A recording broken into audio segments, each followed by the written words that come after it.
na kapag paiba-iba ang rason, maaring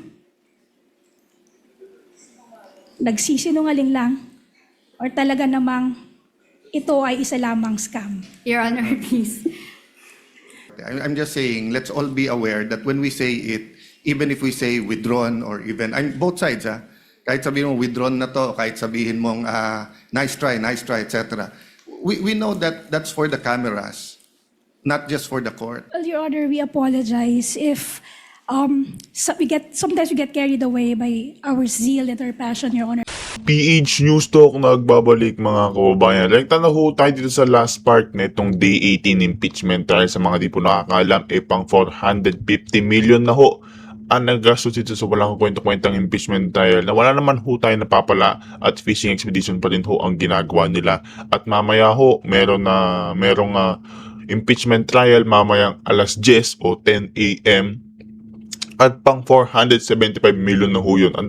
Antabay po kayo mamaya mga kababayan. Tatapusin lang ho natin tong Day 18 impeachment trial. Proceed po mamaya tayo sa Day 19 impeachment trial. Pero bago lahat, isang like and subscribe. Malaging turo na ho yan sa ating channel sa mga gusto pong mag-member ng ating community.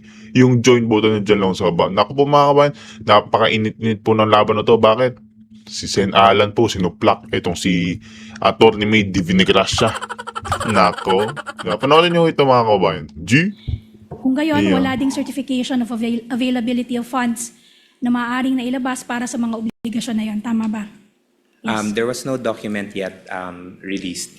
Okay. Alam nyo din, Mr. Tonyo, dahil sa tagal ng inyong paninilbihan bilang kawani ng gobyerno, alam ninyo na walang obligasyon ng gobyerno na maaaring pasukin na walang appropriation at katumbas na allotment. Tama ba? That's correct, ma'am.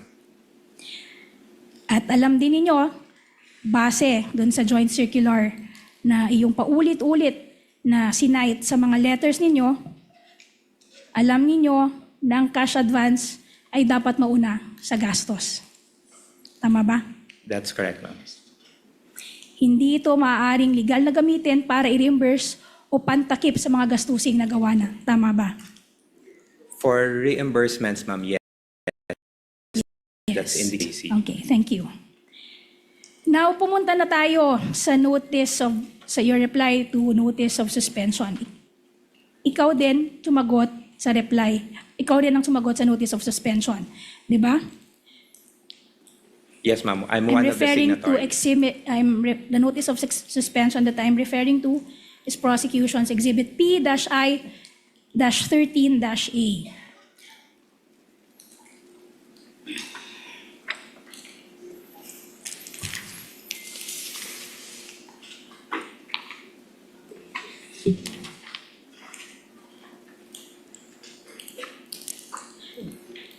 Dito sa notice of suspension na to, pinuna ng COA, and I quote, "There is discrepancy in the total amount of expenses based on the submitted accomplishment report as against the DEPs." Ibig sabihin ng COA, hindi nagtutugma ang total amount ng expenses sa accomplishment report at sa DEPs na sinubmit ng inyong opisina. Tama ba? Yes, ma'am. That's correct. Ayon sa COA, ipinakita ng accomplishment report na iyong sinumite na ginamit ang confidential fund sa mga gastusing may kabuuhan ng 125 million pesos. Pero pagdating sa DEPs, nang itotal na ito, ang gastusing actual na naganap ay may kabuuhang 125,150,000 pesos. Tama ba? Yes po. That's correct. In short, may pagkakaibang 150,000. Yes. At nung sumagot kayo, dyan sa notice of suspension na yan, I'm referring to your letter dated March 13, 2024, which is Prosecution's Exhibit P-I-13-A. Sa sagot ninyo, ang paliwanag ninyo ay yung mga resibo, I quote, may have been inadvertently mixed. Tama ba? Yan yung paliwanag nyo dun sa 150,000 pesos.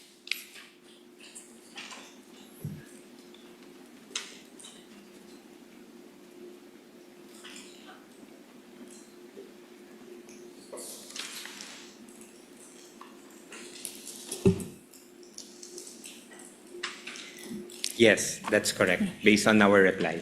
But 9 days later, sumulat ka ulit sa COA supplementing that earlier reply. Your supplemental reply is dated March 22, 2024, which is Prosecution Exhibit P-I-13-B. Now, dyan sa supplemental reply, ipinaliwanag niyong muli yung discrepancy ng 150,000.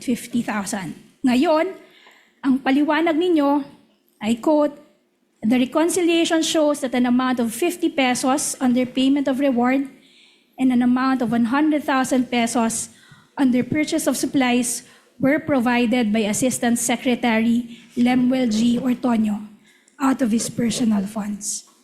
Tama ba?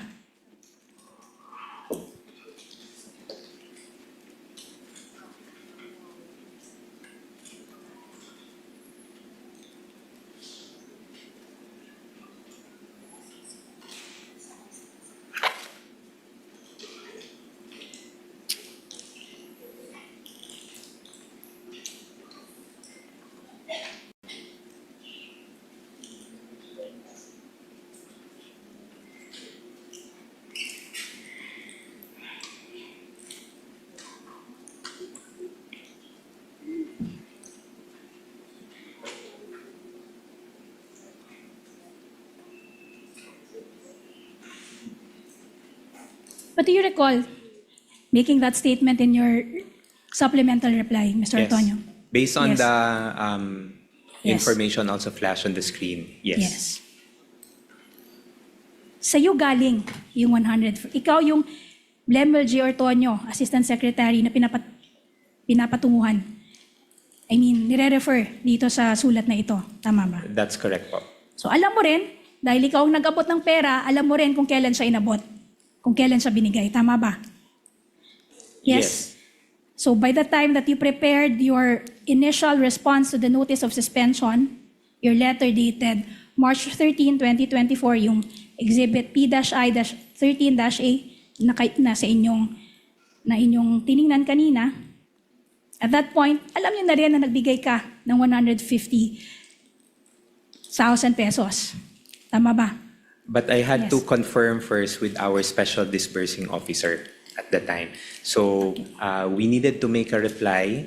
So we sent an initial reply and submitted a supplemental reply. So you are trying to say na ginawa mo yung letter dated March 13, 2024, nakapagbigay ka na ng explanation na hindi mo pa verify dun sa special disbursing officer at sa security officer.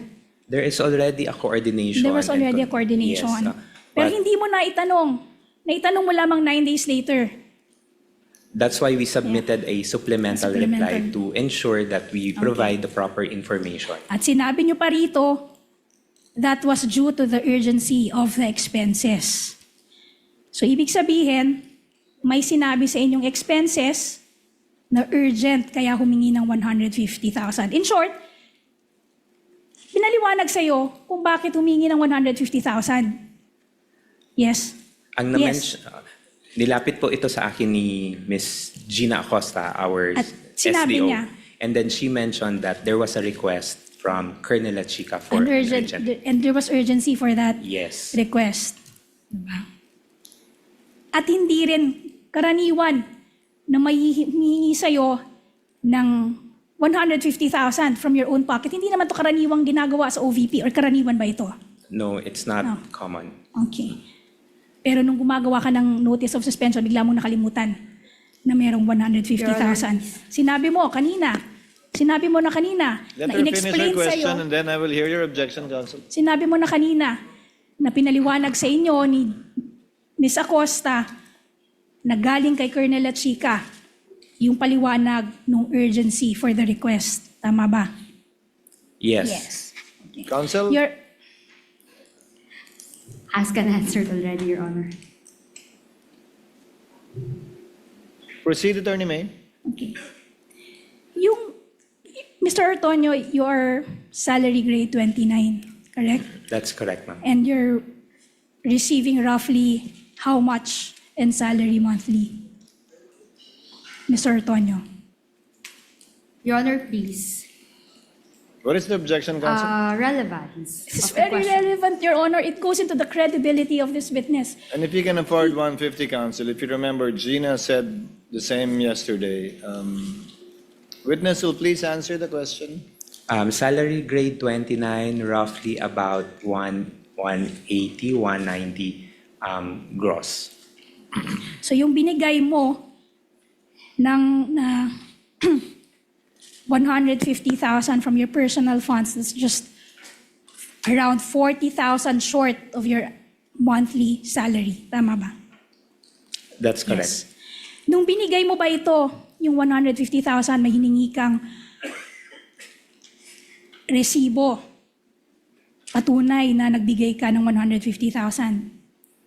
At the time po, because of the urgency and dahil humingi po ng tulong si Miss Gina sa akin, I provided her with the request. And were you able to recover the 150,000, Mr. Ortonio? Unfortunately, ma'am, I was not reimbursed anymore. You were not reimbursed. Up to today, Mr. Ortonio? Yes, Your Honor. I wasn't reimbursed anymore. At etong 150,000 naman na ito, hindi ito nag-appear. Yung pagbigay mo ng 150,000, hindi ito nag-appear sa kahit anumang record ng Office of the Vice President. No. Hindi.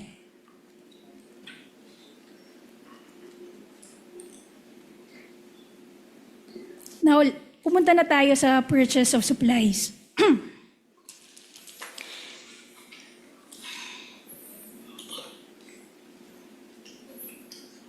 Okay, Mr. Ortonio, kasama sa sinasabi niyong pinaglaanan ninyo ng confidential funds ay ang purchase of or payment of purchase supplies, payments of tables and chairs, payment of desktop computers and printers. Tama ba?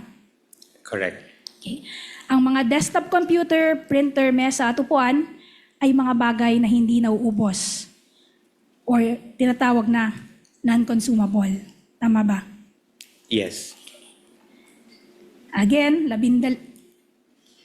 more than or almost 2 decades na kayo naglilingkod sa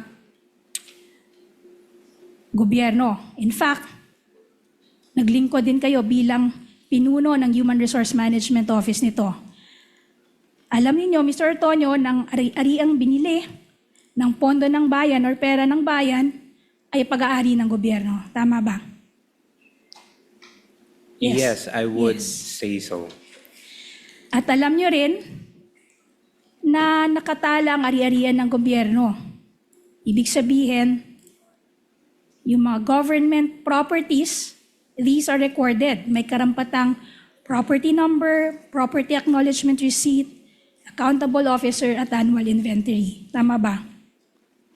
Yes, if procurements through the regular Yes. funding.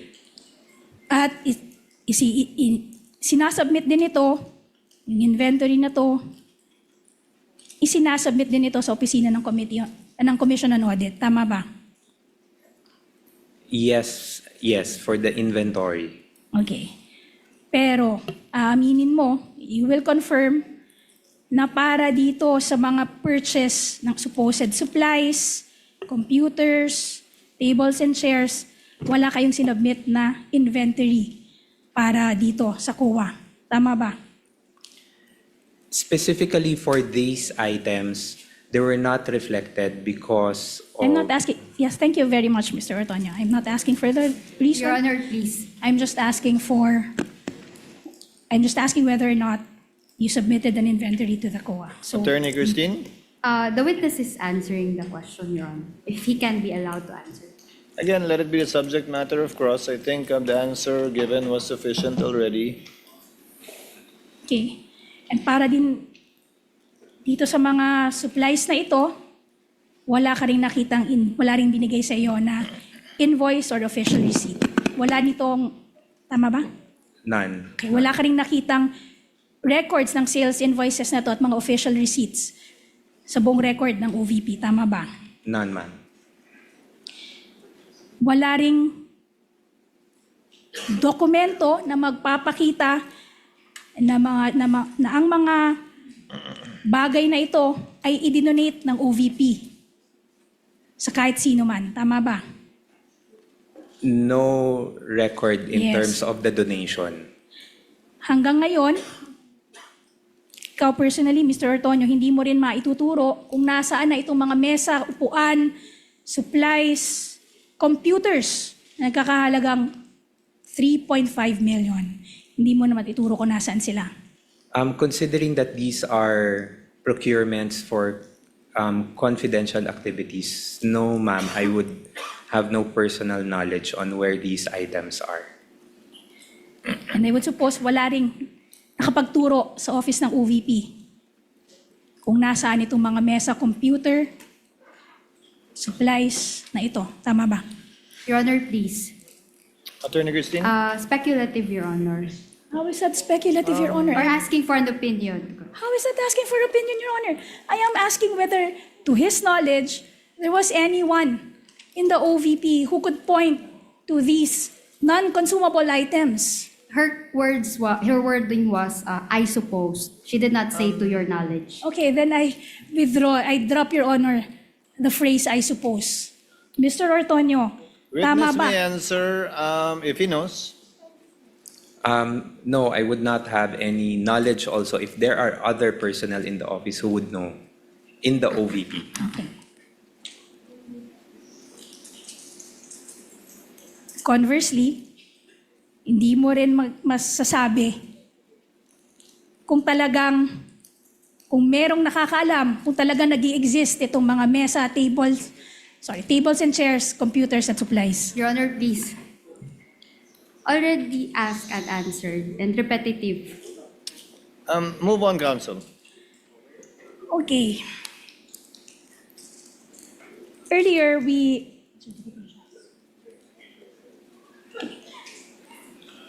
Mr. Ortonio, we just parked one item, yung certifications that were attached to the liquidation reports.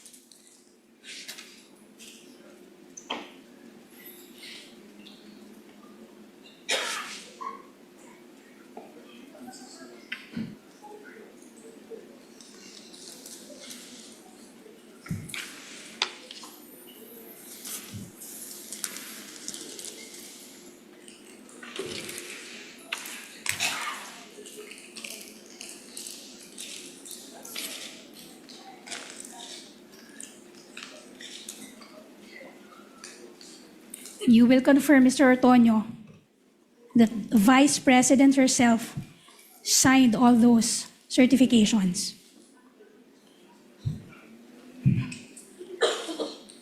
Yes, ma'am, based on the documents that were presented. By the way, Mr. Ortonio, earlier you mentioned that you submitted PIORs. Did you ask Ms. Acosta and the security officer kung meron man, ano-ano itong mga threats na na-identify in the course of the disbursement of the confidential funds? Naitanong nyo ba? No, I did not ask anymore, ma'am. Okay. So just to summarize, Mr. Ortonio, doon sa August 22, 2022 letter, may I request the technical booth to please flash on the screen. Kindly flash the Letter. August 22, 2022 letter signed by Mr. Ortonio.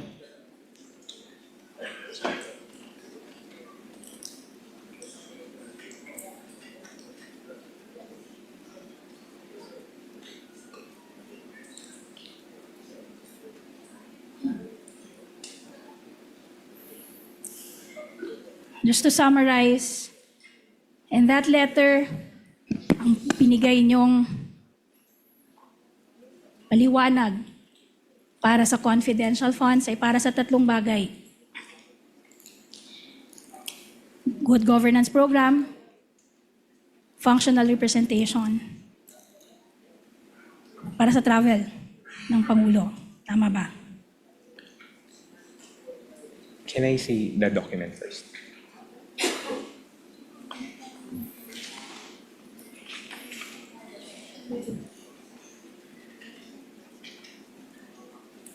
Ma'am, I'll confirm on the good governance, but on what we indicated, ma'am, is on the conduct of official engagements Official and engagement. functional representation So three, in domestic and in international and domestic events. so three items, three projects, or three items. You have governance, good governance program, you have official engagements, and functional representation. Tama ba? That's basically two, ma'am. That's the implementation for good governance program and conduct of official engagements and functional Okay. representation. Thank you, Mr. Antonio. I stand corrected on that. So those two items. Pagdating sa PFP, ang justification for the 2022 PFP and justification was good governance program. Tama ba? Yes, based on the documents earlier. Okay. Sa 2023 naman, socio-economic delivery program. Asked and answered, Your Honor, earlier. I'm sorry, Counsel. What was the question, Attorney May? For this 2023 certification, Your Honor, the justification was socio-economic delivery program. Asked and answered. On the assumption that she's winding up, Attorney Christine, because she said Yes, Your she's Honor. summarizing the points that were the points that the witness had already answered to. I will allow it. Witness may answer. Yes, Mr. Antonio, do you want the question repeated? Yes, can you repeat the question, ma'am? For the 2023, ang paliwanag niyo para sa confidential funds ay dahil gagamitin ito sa socio-economic delivery program. Tama ba? Yes, as indicated in the document earlier. Okay. At sa mga certifications naman na isinumitin ninyo in response to the AOM, sinabi dito na ginamit ang confidential funds para sa surveillance to ensure that no untoward incident will happen. Tama ba? Yes, based on the document Based on earlier, the ma'am. document. At para naman sa sagot nyo sa AOM, pati sa NS, ang sinabi naman ninyo, gagamitin ang confidential funds para sa surveillance activity that would help you determine and identify areas kung saan i-roll out yung mga proyekto ninyo. Tama ba? That's one of the That's one of the justifications that we indicated. yes, which never appeared in the prior documents. Tama ba? Yes. Yes. So in short, nagbigay kayo ng 4 na bersyon, 4 na rason para sa isang pondo. Tama ba? Your Honor, please.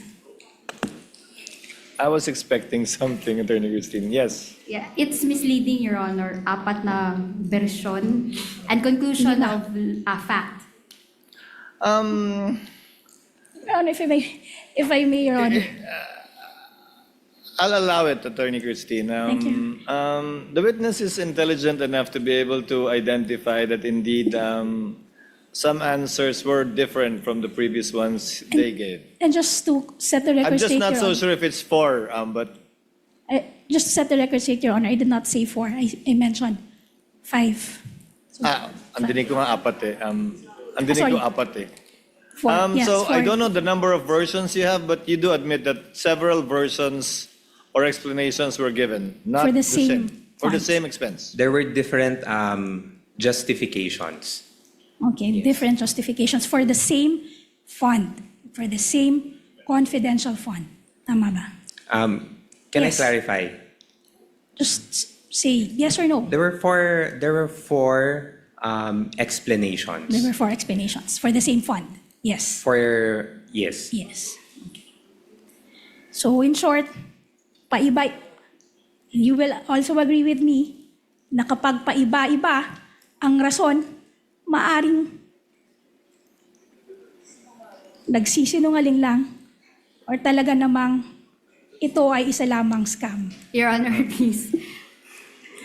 You and I both know, Attorney May, I have to sustain whatever basis for the objection Attorney Christine may Yes, Your give. Honor. Move to strike the scam and nagsisinungaling. So stricken off the record. Last item, Your Honor. Yes, proceed, Attorney May. Okay, Mr. Antonio, kanina sinabi mo na si Vice President mismo ang humingi ng confidential fund simula pa lang. Siya ang humingi ng 250 million mula sa DBM. Tama ba? Yes. Siya rin ang nag-decide kung magkanong amount ang ire-request. Tama ba? Ultimately, sa kanyang nanggaling ang desisyon. Tama ba? Yes. At pinirmahan niya rin ang approval para sa pag-release ng pondo. Tama ba? Through the disbursement vouchers. Tama ba? Yes. Yes. Pinirmahan niya rin ang mga liquidation reports at certification supporting the liquidation reports. Tama ba? Yes. Okay. In short, you will agree with me. This whole confidential funds matter, ang arkitekto at mastermind nito ay si Vice President Sara Your Honor, Duterte. please. Your Honor, please. Objection. Sustained. Counsel, Mastermind. Move to strike, Your Honor, the Your Honor, statement. may we request, Your Honor, that it remain on record? may I request you likewise Move to strike, Your Honor. I will have to strike it off, Counsel. Kindly replace it with words that are more acceptable, such as that everything was approved by and with the consent of or with the full knowledge of. It's up to you. I don't want to put words in your mouth. Mr. Antonio, she was the architect. Yung confidential funds na to, Objection, Your Honor. kung paano ito i-disperse at gagamitin, i-utilize, Objection. siya ang architect ng buong ito. I will have to sustain the objection again, Counsel. Allow me. Mr. Antonio, lahat ng nangyayari at ginawa kaugnay ng confidential fund mula sa paghingi nito sa DBM, sa paggastos, kung paano ito ginastos, paano ito niliquidate, kasabay na yung mga sagot na binigay kaugnay sa OEM, Notice of Suspension at Notice of Disallowance.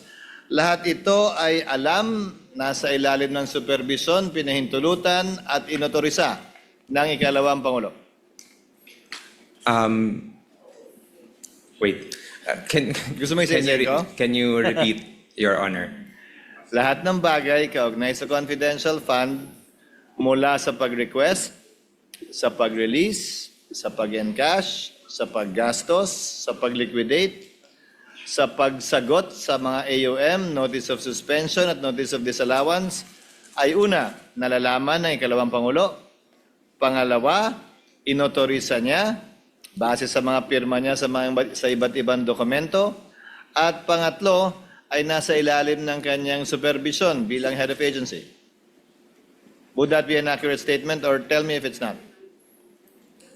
Based on my understanding, sir, and based on what I know, sir, yes, the Vice President knows about the confidential activities and how it is being implemented. I'll pursue it further.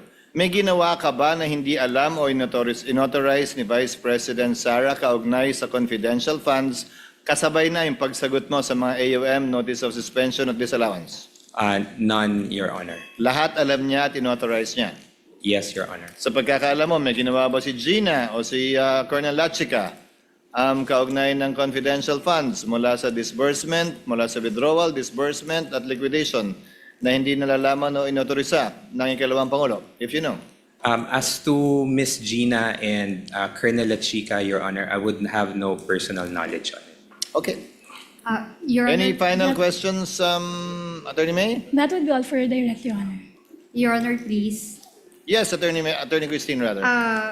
Before we release the witness and adjourn, Your Honor, there is a consensus, Your Honor, that we will ask the court, the respondent would like to ask the court to remind the prosecution, Your Honor, not to use inappropriate words, Your Honor, like scam, mastermind, nagsisinungaling.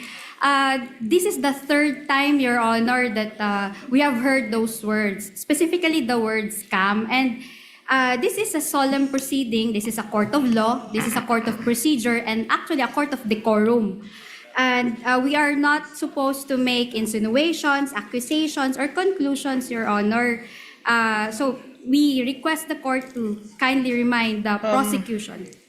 Yes, I agree with counsel. Earlier, the court made an admonition and reminder to the counsel for the panel of prosecutors but did not strike out those statements, but subsequent similar statements made were stricken off from the record by the presiding officer. But it does seem that it's becoming a,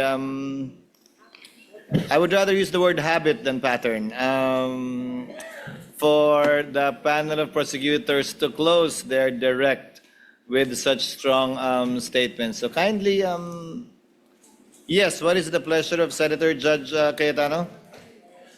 Thank you, Mr. Presiding Officer, Mr. Senate President, dear colleagues. I'd just like to take note that so the presiding officer made a ruling. We all know the intention and the duties of the prosecution.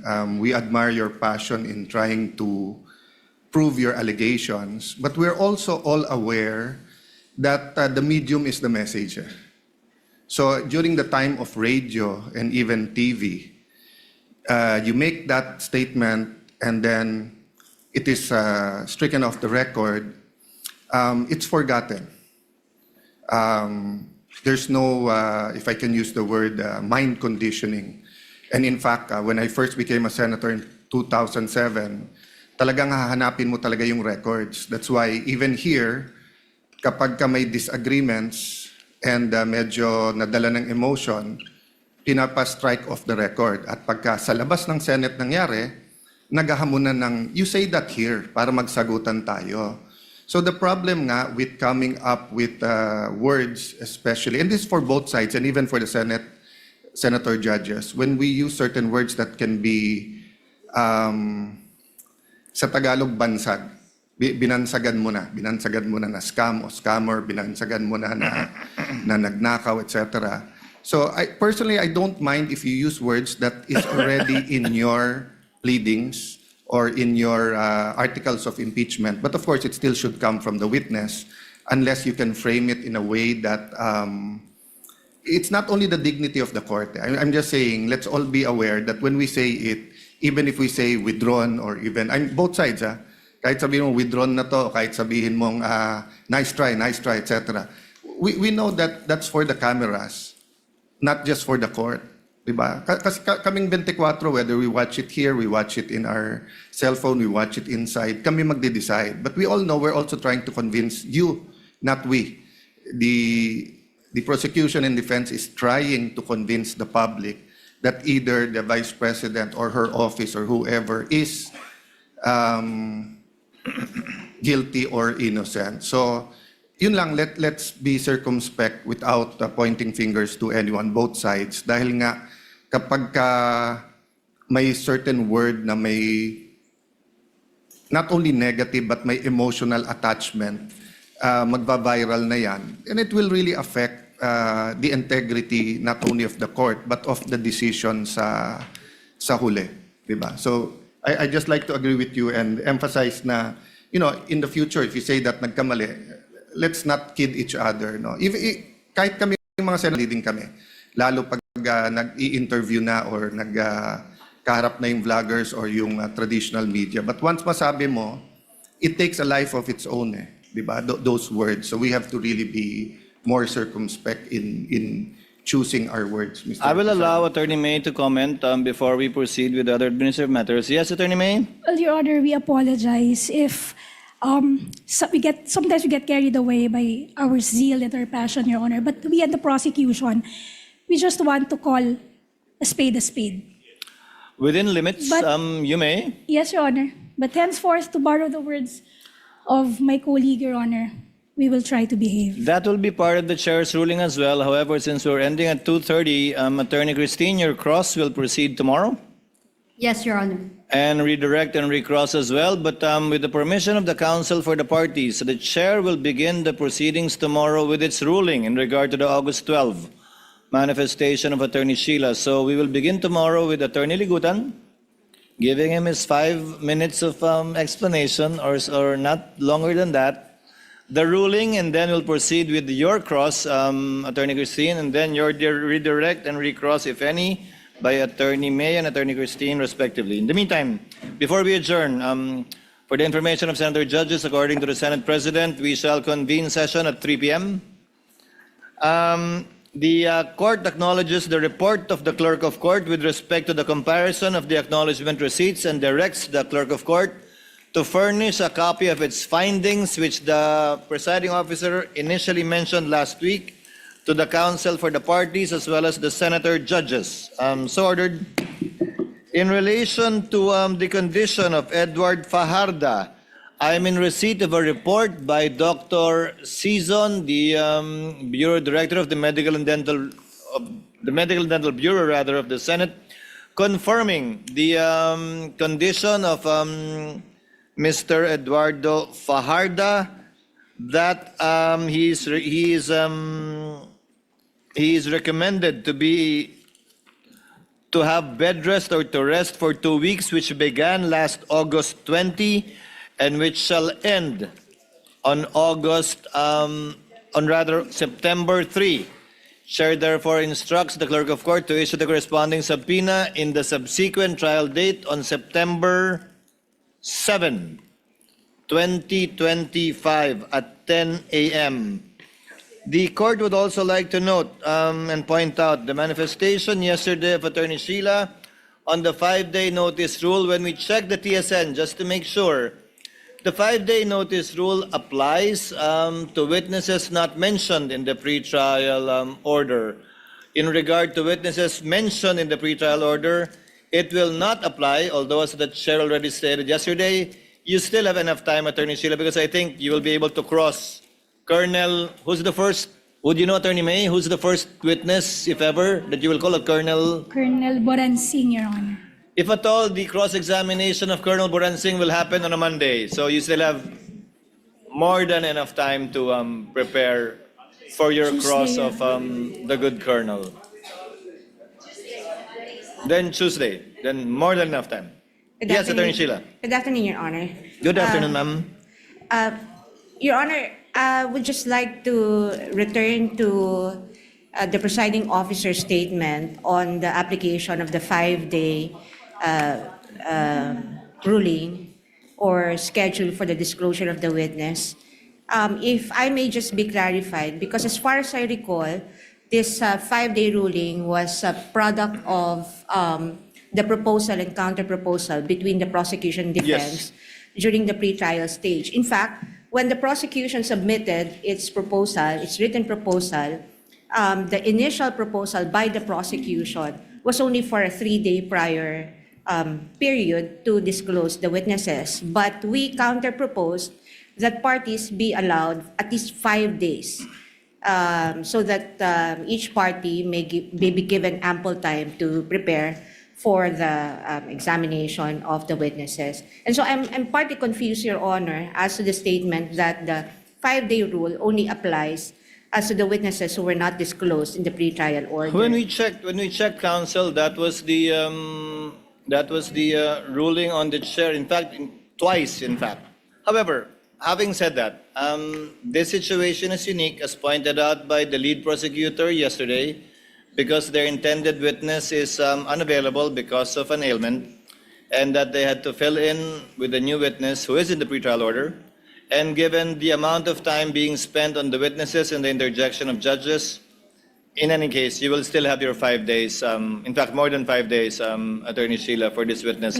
Yes, and the presiding officer will be conscious of the fact that as much as possible, the witnesses for the following week should be announced by the lead prosecutor on a Wednesday the week before. Okay. To afford ample time for both sides to prepare, even when it comes, when your time comes, Attorney Sheila, to Yes, present your Honor. evidence in chief. I understand, Your Honor, but if I may just be allowed also to explain Yes, ma'am. further my concern. My concern is that if this is the new rule moving forward, that it would seem to me that there would be no more period or prior period to be observed in relation to the disclosure of witnesses for the following days or hearing dates, then that would be a concern, not only for the defense, but also for the prosecution when the time comes for the defense to present its witnesses. And so, and also, I recall that at the start of this trial, the court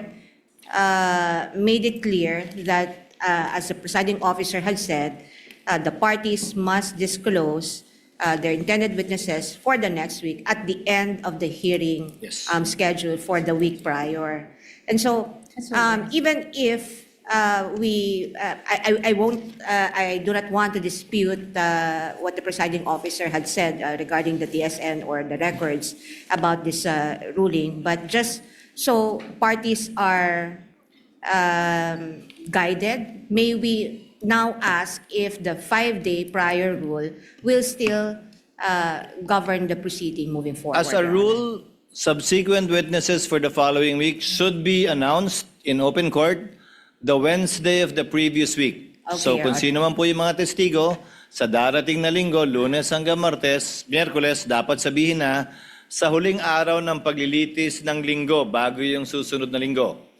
Maliban na lang, ulitin ko, kapag may pagkakataon tulad ngayon, na medyo kakaiba naman, para hindi masayang yung oras at panahon ng husgado, kakaintay sa testigong hindi maganda ang karamdaman.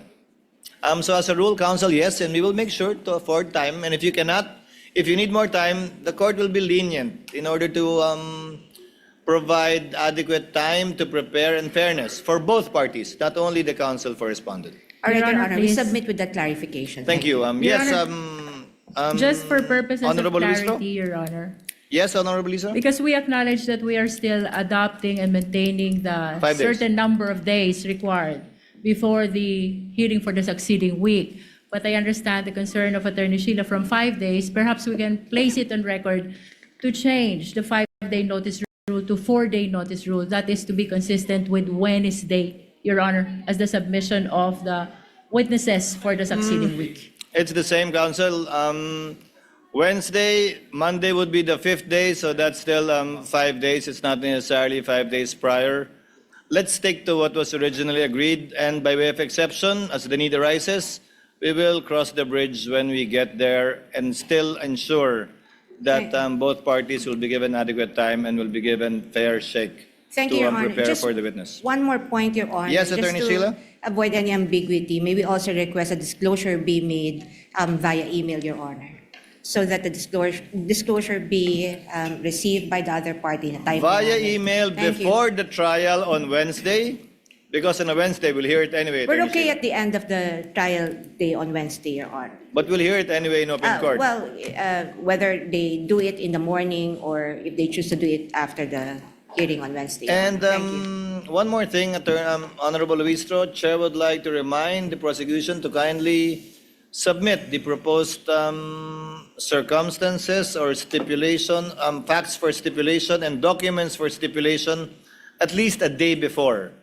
the witness is set to be presented, so that the counsel for respondent will have ample time to review, study it, and hopefully shorten the proceedings by stipulating to it. Same ruling applies to the counsel for respondents when their time comes to present their evidence in chief. We know the We instructions, Your submit, Your Honor. Honor. Thank you. What is the pleasure of Senator Judge Zubiri? Yes, thank you very much, Mr. President. Before we adjourn today's session, I'd just like to ask, broad strokes, the timelines moving forward for the impeachment proceedings, because we're also entering the budget season.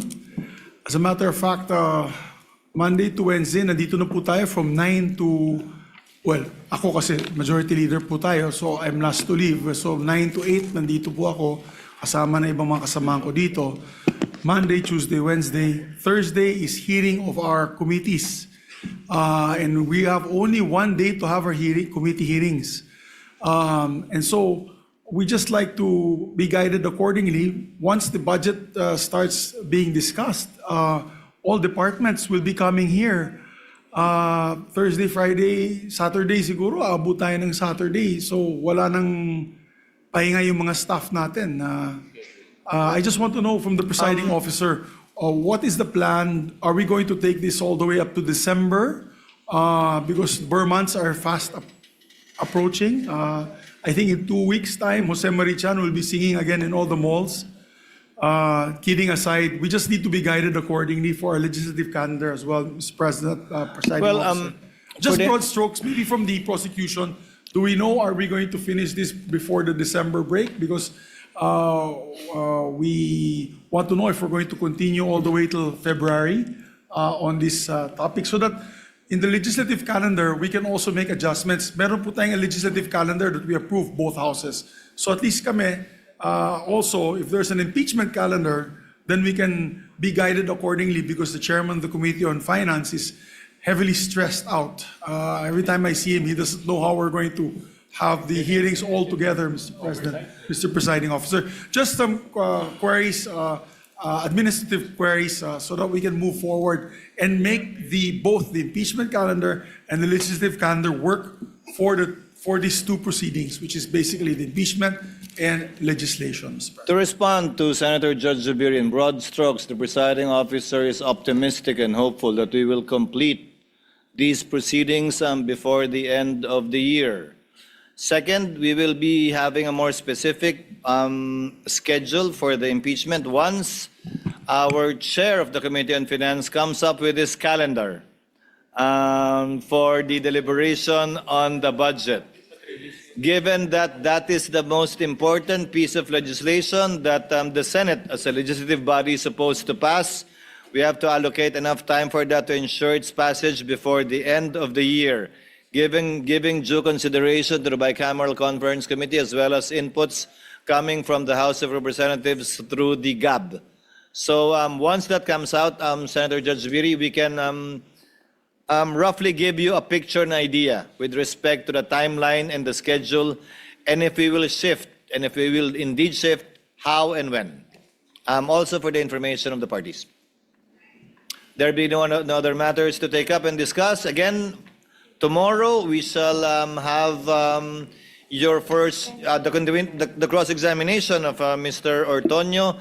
But before that, the comment of Attorney Ligutan, the ruling of the chair with respect to the August 12 manifestation of Attorney Sheila, and then redirect, recross, and intervention of the senator judges in relation to Mr. Ortonio, and if we still have enough time for the prosecution's next witness. There be no other points to take up. Trial is hereby adjourned until tomorrow, August 26. Alright mga kababayan, dyan na tatapos ang ating Day 18 impeachment trial at mamaya ho may Day 19 impeachment trial. Antabay ho kayo at ipopost ho natin yan. Maraming salamat po sa pumunta sa ating channel. God bless po sa ating lahat.